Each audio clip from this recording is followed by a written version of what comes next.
ان کا کیا قصور تھا بھائی؟ ان کی آپ سے کیا دشمنی تھی یار؟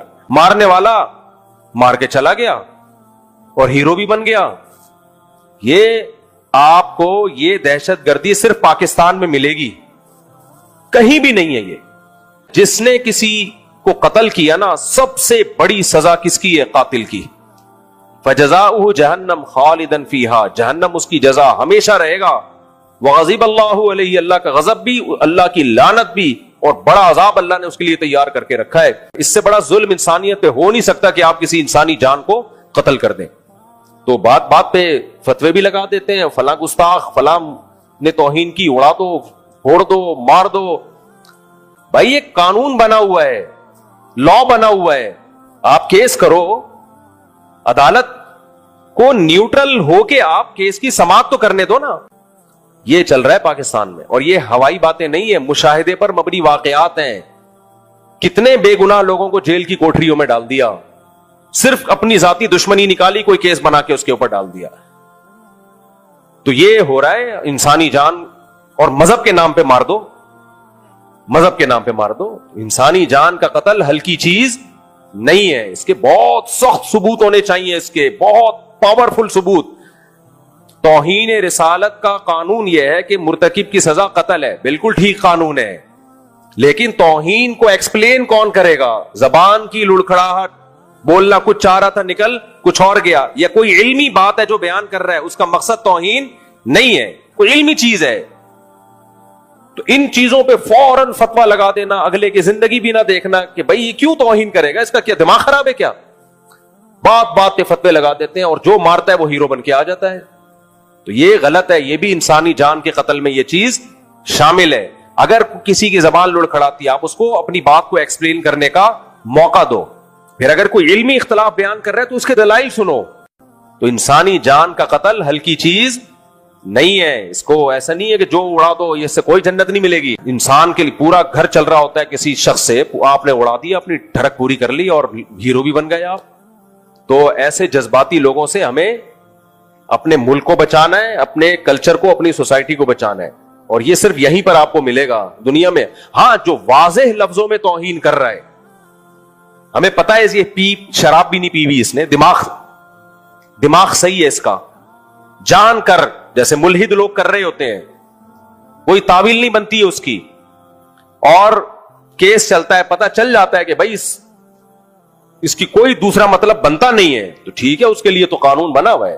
ایسے شخص کو سزا ملنی چاہیے تاکہ ہم ناموس رسالت کی حفاظت کریں. نبی صلی اللہ علیہ وسلم کی ذات اتنی ہلکی نہیں ہے کہ ہم لوگوں کو اجازت دے دیں جو منہ میں آئے اٹھائے اور جو آپ بکواس کرتا پھرے. تو میری اس تقریر کا یہ مطلب نہیں ہے کہ ہم اس کی کھلی چھوٹ دے رہے ہیں. میری تقریر کا مطلب یہ ہے کہ اس قانون کا غلط استعمال, اس پہ پابندی ہونی چاہیے. تو باقی قانون بذات خود ٹھیک ہے کہ توہین رسالت کی ہم کسی کو پرمیشن نہیں دیں گے, لیکن اس توہین کا فیصلہ کون کرے گا؟ عدالت. اور عدالت بھی دباؤ میں آ کے نہیں کرے گی, دونوں طرف کے دلائل سن کے وہ انصاف والا تجزیہ کرے گی. ورنہ عدالت پہ بھی دباؤ ہوتا ہے کہ تو نے اس کو سزا نہیں دی تو تیری گردن اڑے گی.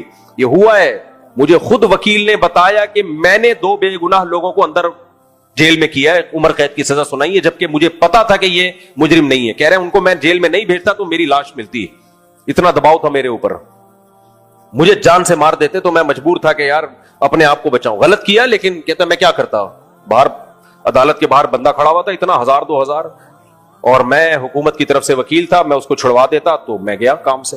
اور جج کو بھی یہی خطرہ تھا, تو جج نے بھی اس کو عمر قید کی سزا سنا دی. یہ بہت ہے, ایک نہیں ہے, جیلوں میں بھرے ہوئے ایسے لوگ.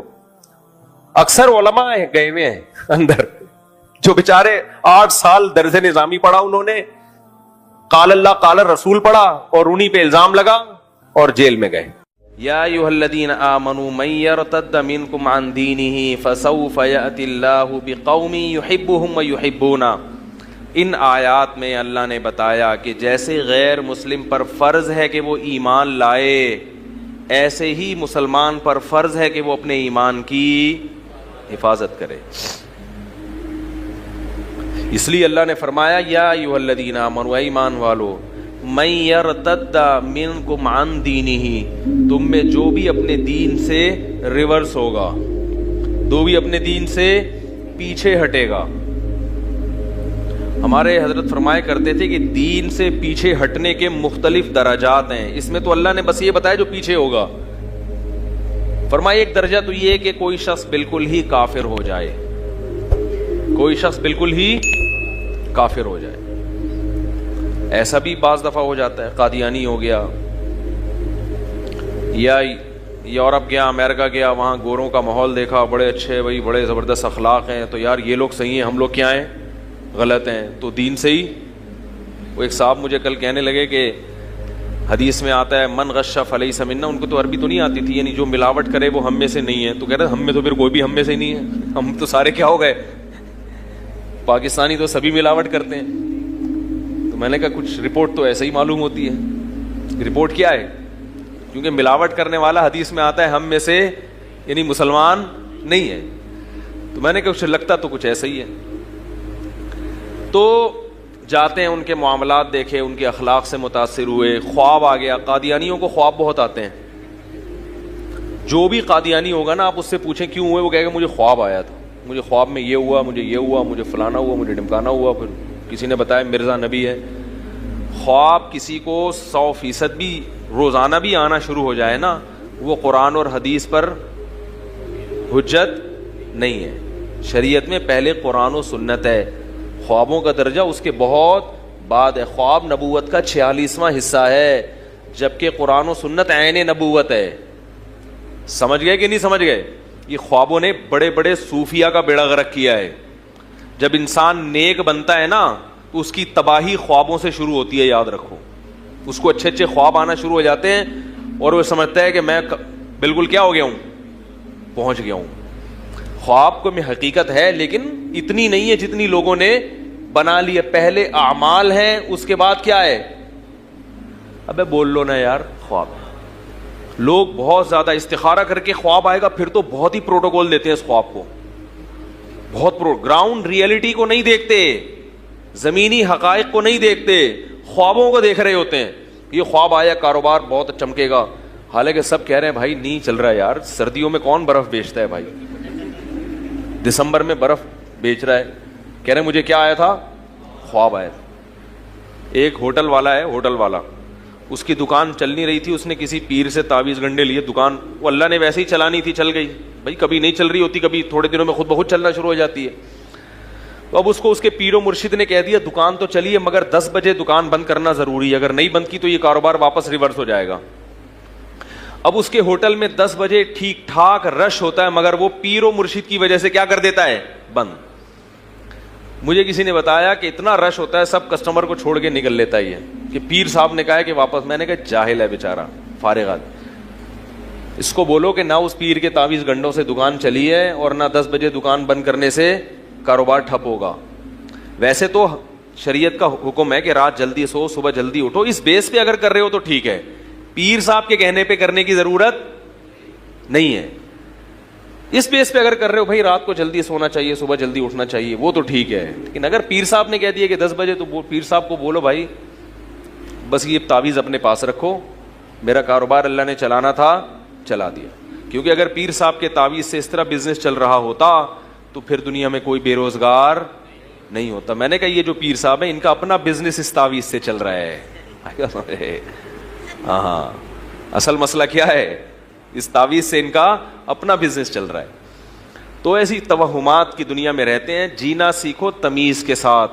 توہمات, جو وہمی آدمی ہے خدا کی قسم کبھی بھی سکون میں نہیں رہتا, اس کا اللہ پہ توکل تو ہوتا ہی نہیں ہے. ہمیں اللہ نے حکم دیا ہم گراؤنڈ ریئلٹی کو دیکھ کے فیصلہ کریں, پھر نتیجہ کس پہ چھوڑ دیں, اللہ پہ. دکان چلے گی تو اللہ چلائے گا, نہیں چلے گی تو بھائی نہیں چلانی تو کیا ہو سکتا ہے. پھر بھی نہ چلے تو ایک طریقہ بتاتا ہوں. میرا کمپیوٹر خراب ہو گیا تھا, چل کے ہی نہیں دے رہا تھا. بڑے بڑے دکان والوں کو ان کو دکھا دیا, جو کمپیوٹر انجینئر تھے, نہیں چل کے دیا. پھر ایک صاحب آئے, انہوں نے کہا مفتی صاحب ایک حل ہے میرے پاس, چلے گا, اس کا باپ بھی چلے گا. میں نے کہا کیسے؟ کہہ رہے نیچے بیرنگ لگاؤ, دھکا دو, چلے گا. میں نے کہا یار یہ تو بڑا زبردست, پھر تو چلے گا نا, کیا خیال ہے؟ تو اگر پھر بھی نہیں چل رہا تو ایسے چلاؤ. اور اگر کوئی بزنس نہیں ہو رہا تو سونے کی دکان کھولو. یہ بھی ہمارے دوست کے ساتھ ہوا ہے. وہ کوئی بھی کاروبار کرتے تھے, دیندار آدمی تھے. بھائی اللہ نے رزق کسی کو دینا ہے, کسی کو نہیں دینا, سب کا کاروبار چلنا شروع ہو جائے, غریب تو پھر رہے گا ہی نہیں نا, تو سارے زرداری بن جائیں گے بھائی. تو اللہ نے کسی کو غریب رکھنا ہے, کسی کو مالدار رکھنا ہے, تو اللہ کا نظام ہے. لیتخذ بعضهم بعضا سخریا, قرآن کہتے ہیں تاکہ بعض کو خادم بنا کے رکھیں. ایک صاحب مجھے کہنے لگے, میں نے تجارت کی اہمیت پہ بیان دیا بہت, انہوں نے کہا تجارت کے لیے بھی تو ملازمین رکھنے پڑیں گے, تو ملازمت اگر اتنی بری چیز ہے بھائی, اتنی بری چیز ہے, تو ملازموں کے بغیر تو تجارت چلے گی نہیں. میں نے کہا ہم وہی مشورہ دیں گے جو آپ کے لیے بہتر ہو, باقی سارے تاجر بن نہیں جائیں گے. ہم تو کہیں گے بھائی آپ کوشش کرو تجارت کی طرف, ملازم بننے کی کوشش مت کرو, کیونکہ بہت سے لوگوں میں بڑی صلاحیتیں ہوتی ہیں, پھر بھی وہ کسی سیٹ کے بوٹ پالش کر رہے ہوتے ہیں, باس کی چاپلوسی میں لگے ہوتے ہیں, ہر وقت یس سر جی سر میں لگے ہوتے ہیں, لیٹ آنے پر ڈانٹ کھا رہے ہوتے ہیں, اور بونس کے چکر میں لگے رہتے ہیں, اور سر یس سر کرتے رہتے ہیں. بڑی اللہ نے حالانکہ صلاحیتیں دی ہوتی ہیں, تو تھوڑا سا ادھر اس طرف آؤ. جن کو اللہ نے ملازمت کے لیے پیدا کیا ہے نا, وہ رہ جائیں گے. آپ کو اللہ نے ہو سکتا ہے پیدا نہ کیا, آپ خود اپنی حماقتوں سے لگے ہوئے اس میں, تو مشورہ تو اچھا ہی دیا جائے گا نا بھائی. تو کیا کہہ رہا تھا میں, سونے کی دکان کھولیں آپ.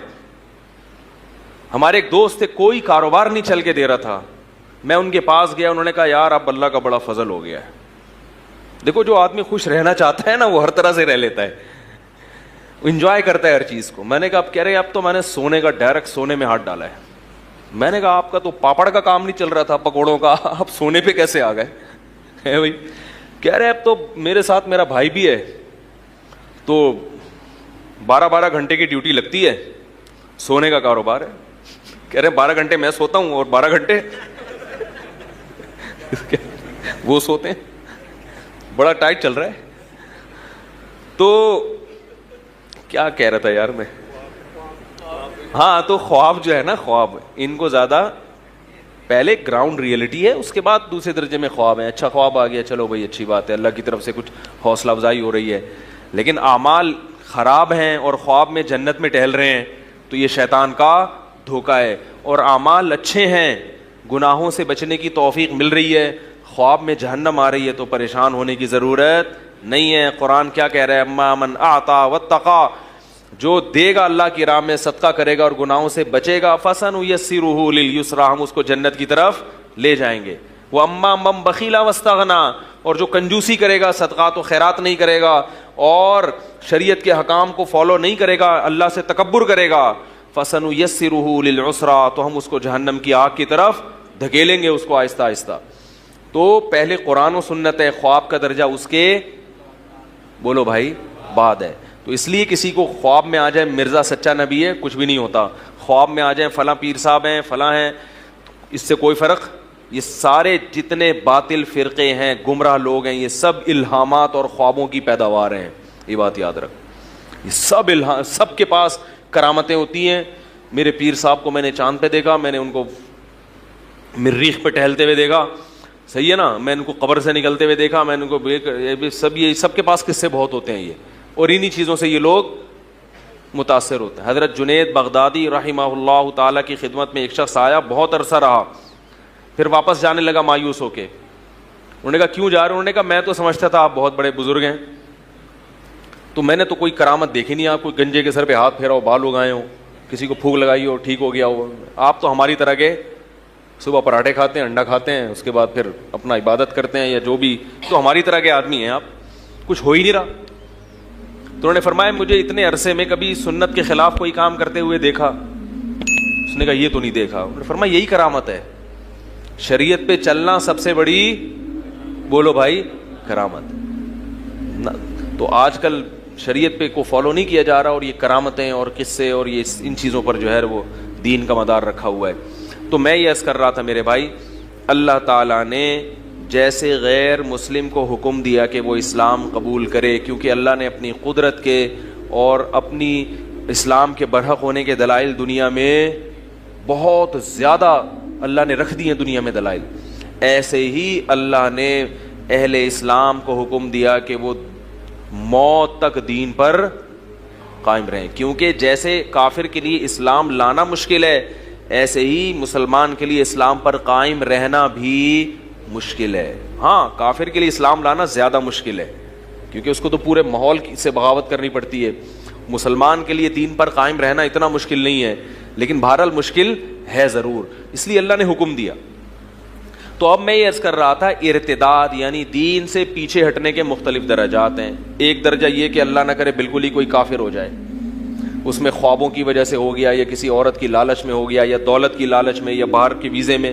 اور یہ بھی یاد رکھو کہ کسی ملک کا ویزا لینے کے لیے اپنے آپ کو اگر غیر مسلم لکھوا دیا, چاہے مذاق میں ہی, جھوٹ موٹ میں ہی, تو تمام علماء کا اتفاق ہے کہ وہ حقیقت میں کیا ہو جائے گا, کافر ہو جائے گا.